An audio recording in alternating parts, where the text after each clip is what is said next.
क्या मोदी सरकार ने एक बार फिर लद्दाख को धोखा दे दिया है, उसके साथ विश्वासघात किया है? जिस तरह की तस्वीरें हम आपको दिखाने जा रहे हैं आज के इस कार्यक्रम में, वे बड़े सवाल उठा रही हैं मोदी सरकार और उसके द्वारा लद्दाख की जो अनदेखी की गई है उसकी।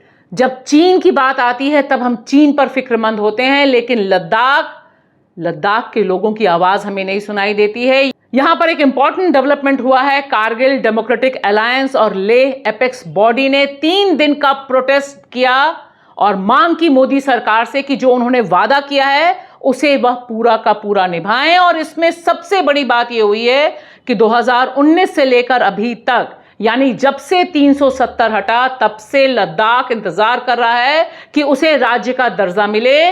राज्य का दर्जा नहीं मिला, 6th शेड्यूल में एंट्री नहीं हुई और दूसरी तरफ कॉरपोरेट लूट लद्दाख में बेतहाशा जारी है, जिसे लेकर हंगामा चल रहा है। बड़ी बड़ी परियोजनाएं यहां पर लगाई जा रही हैं, उसके खिलाफ लोगों का गुस्सा बहुत वाजिब दिखाई दे रहा है।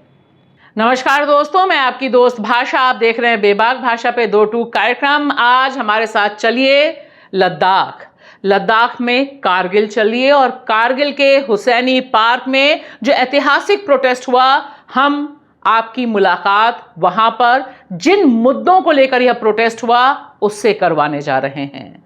और देखिए, यह सारे के सारे जो सवाल हैं यह पहली बार नहीं आए हैं।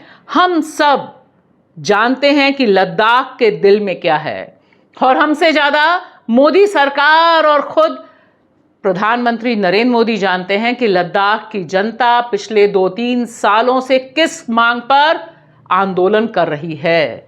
लेकिन मोदी जी हैं कि मानते ही नहीं हैं। सवाल बहुत इंपॉर्टेंट है और यह सवाल लाइमलाइट में तब आया जब सोनम वांगचुक ने अपना एक वीडियो डाला और उन्होंने सीधे सीधे इस वीडियो में यह आशंका जताई कि उनकी गिरफ्तारी हो सकती है। उन्होंने जिस तरह से प्लेन में बैठकर यह वीडियो डाला और यह बताया कि अगर आगे उनकी सूचना ना मिले तो यह मान लिया जाए कि वह गिरफ्तार हो चुके हैं, इसके बाद से लद्दाख में ये जो खलबली चल रही है इस पर सबकी निगाह गई। The rumors of my death are highly exaggerated, so said Mark Twain. Hi friends, I'm traveling to Kargil, an hour's flight and then 4 hours of drive, to join the people of Kargil who are staging a 3 days protest with a hunger strike to push for Ladakh's demands for democracy restoration and safeguards under 6th schedule. There are rumors from different sides that I might be arrested as I join them in Kargil. और इसके बाद उनका आया यह दूसरा video. इस video में भी सोनम वांगचुक ने बताया कि दरअसल वह क्यों पहुंचे कारगिल और कारगिल में क्या ऐतिहासिक काम हो रहा है, किन मुद्दों पर कारगिल में यह प्रोटेस्ट हुआ। 9 अगस्त से शुरू हुआ यह प्रोटेस्ट सीधे सीधे मोदी सरकार को चैलेंज कर रहा है कि मोदी जी अपना वादा निभाओ।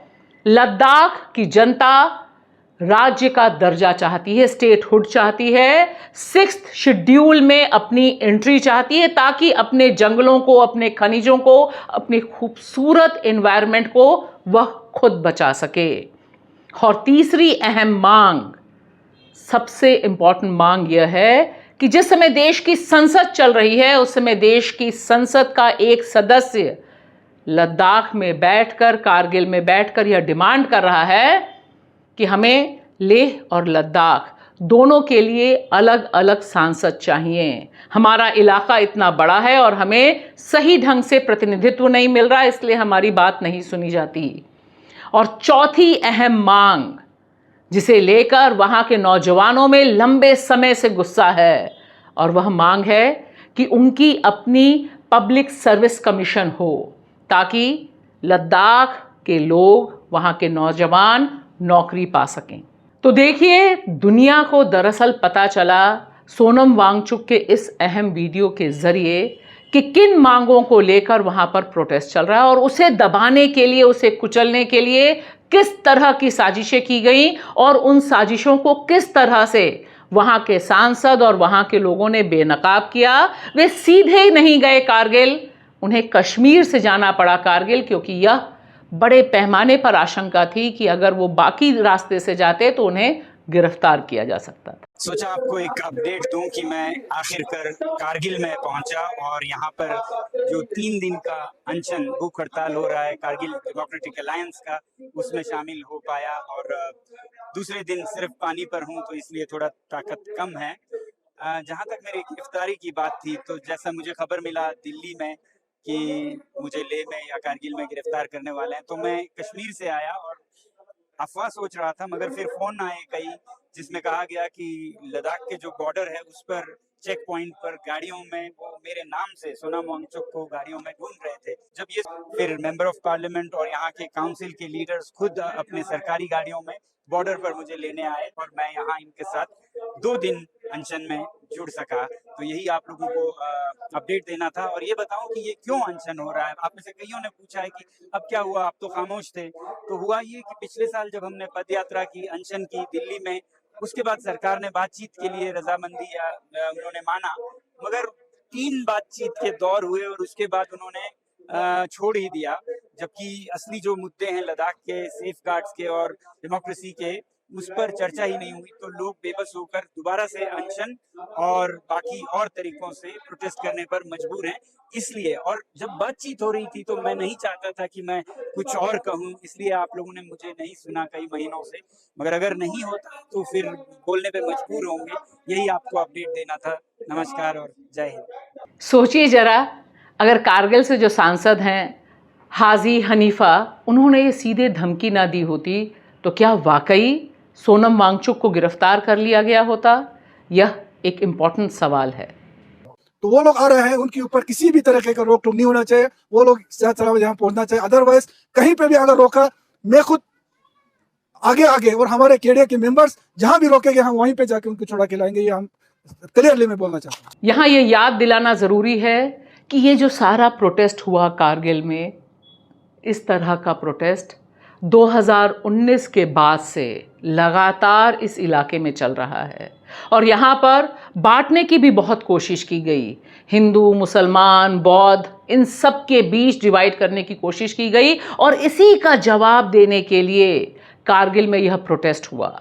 आइए सुनते हैं इस प्रोटेस्ट में शामिल हुए यहाँ के पॉलिटिकल एक्टिविस्ट, कारगिल के पॉलिटिकल एक्टिविस्ट सज्जाद को। बहुत अहम बात कह रहे हैं कि दरअसल लद्दाख इतना परेशान क्यों है, ख़ास तौर से 370 हटने के बाद, 35A हटने के बाद उसके सारे सपने चकनाचूर क्यों हो गए। यहाँ पर वह सवाल उठाते हैं कि 2019 के बाद से, यानी जब से 370 हटा, तब से तो यहाँ का कोई नौजवान तहसीलदार तक नहीं बना है।